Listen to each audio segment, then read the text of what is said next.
Welcome back. Last question, we saw that we had a relativistic energy regime uh, for particle collisions that where we accelerate both particles in opposite directions and they collide to give us a lot of energy. So while we're on this train of thought with energy and momentum, let's talk about the pair annihilation experiment, where an electron of mass m with momentum p sub e hits a positron, same mass but opposite charge, at rest. In this experiment, they annihilate, producing two photons. Why couldn't they produce just one photon? If one photon emerges at an angle of 60 degrees to the incident electron direction, what is its energy? Okay, so what we need to know here is that for the relativistic regime, we have a relativistic energy and momentum, and of course we have that of particles with mass and with photons. So the energy of a particle with mass that is not just a rest mass is given by E squared minus P squared C squared equals M squared C to the fourth, where the rest mass is equal to MC squared. That's Einstein's famous equation, and that is again, rest mass, because not everything needs to be moving in the frames, so we're good there. But we have to be careful because photons don't have a rest mass, so we're stuck with E equal PC for photons, and it's only photons that have this. We used to think neutrinos did, but that's not the case now. All right, so of course it's physics. Let's draw out our diagrams. In an energy and momentum equation or diagram, we have to have a before and an after. So the electron moving to hit the positron, again, same masses but opposite charge. And then we see that we have EA bouncing off at 60 degrees, that's one photon, and EB bouncing off at degree theta. So again, be careful because we're supposed to use conservation here, so we're going to have the before and after. Just be mindful that the afters are dealing with photons, not mass particles. So with this, let's go ahead and jump into some of the theoretical, or rather the technical writing. So our solution is that one photon is impossible because in the, quote, center of momentum frame, we'd be left with a photon at rest, whereas photons have to travel at the speed c. Okay, so the center of momentum frame is used all the time in these particle collisions and calculations. It's not easy at all. It's very messy and takes a lot to deal with. That being said, be careful when how you're defining things because, as they said, photons don't have a rest mass, and with that, that means they have to travel at the speed of light. That's kind of how they're defined, so we're good there. That's why we can't have two, because the center of momentum would tell us that we have to cancel them, and that wouldn't exist if we only had one. So to cancel them, to keep the center of momentum condition fine, we have to go at opposite angles and cancel in all directions possible. All right, nonetheless, now we have to set up the conservation laws. So conservation of energy here, where we see that we have the E of the electron. Once we solve that E squared equation, again, we have the rest mass term here and squared C squared, and then the momentum term here. And then we have the rest mass of the positron. So E of the electron plus E of the positron is equal to the photon energy A and the photon energy B.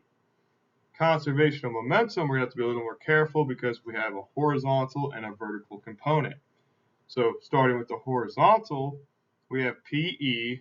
The momentum of E is EA over C cosine theta, and then plus EB over C cosine theta. Now, the reason why we don't have one for the positron is because, again, it's at rest, so energy, or excuse me, momentum before and after, it's only the moving part that gets the momentum vector, so only the electron has momentum. And then we just use trig to solve this down. Clearly, we can get rid of the C's here, so we multiply over the C's in the denominators of the E's to find PEC. And we see here that when we do that, we're left with a 1/2 EA due to cosine of 60 plus EB cosine theta. So if we solve this for EB cosine theta, we get everything in terms of the momentum of the electron and the energy of the photon A. Conservation of momentum vertically, well, we know that the left-hand side, the before side, didn't have any vertical momentum. So here we see that EA points up at sine of 60 degrees. So again, due to momentum being PC, we have to divide that C over, so that's why we're dividing by C in all of these. But nonetheless, we have EA pointing up at an angle of 60 and EB pointing down at an angle of theta. So what this leads us to is that once we plug everything in, we get an EB sine theta is equal to √3/2 EA sine, or EA. And again, that's classic stuff. This isn't the hard part. But now what we have to do is be able to solve for theta using these equations and see what's going on. All right, so let's take this down to the next level. So our goal now is to solve for EA, and we start by squaring and adding the two momentum equations.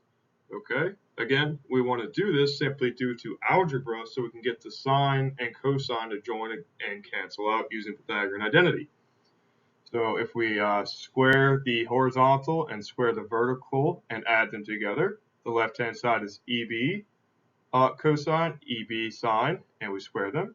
Left side is the horizontal squared and the vertical squared, and we add them together. So here, again, since we square them, we can factor out that E squared B, and now we're left with a cosine squared sine squared that cancels to 1. Beautiful.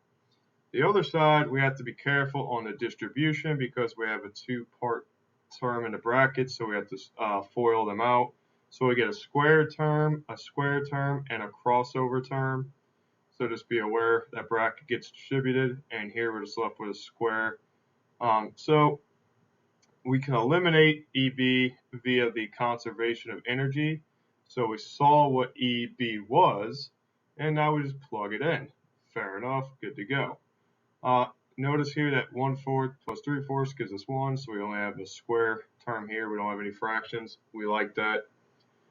Here, we are going to have to do some grunt work because we're going to have to FOIL this 3-piece bracket out, or distribute this 3-piece bracket out.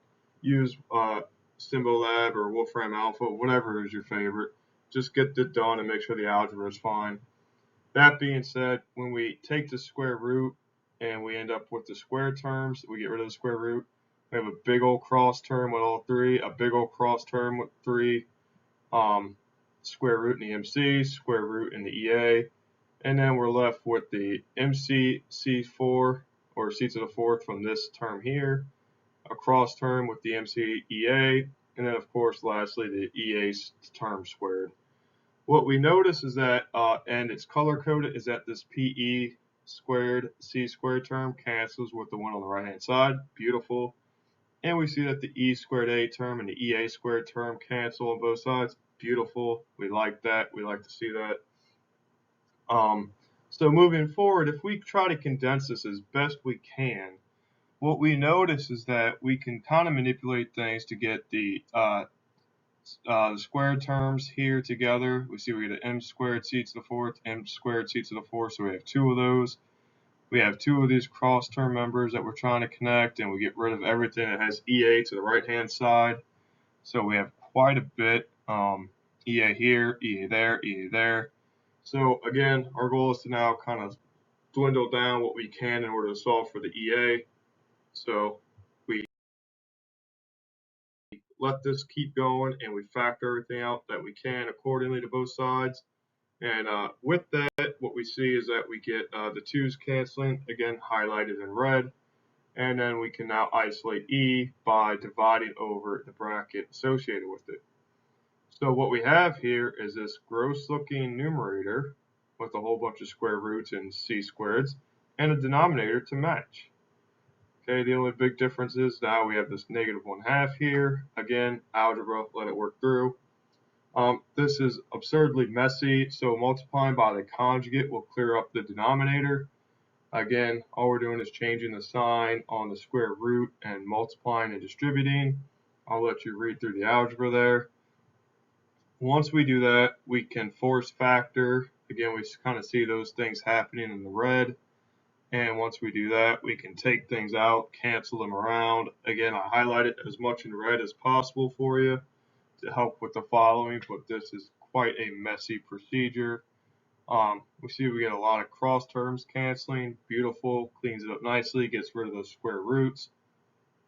That being said, the final energy here, though, is E sub A is equal to mc squared over 2 times, in the numerator, mc plus 2pe plus the square root of p sub e squared plus m squared c squared over mc plus 3/4 pe.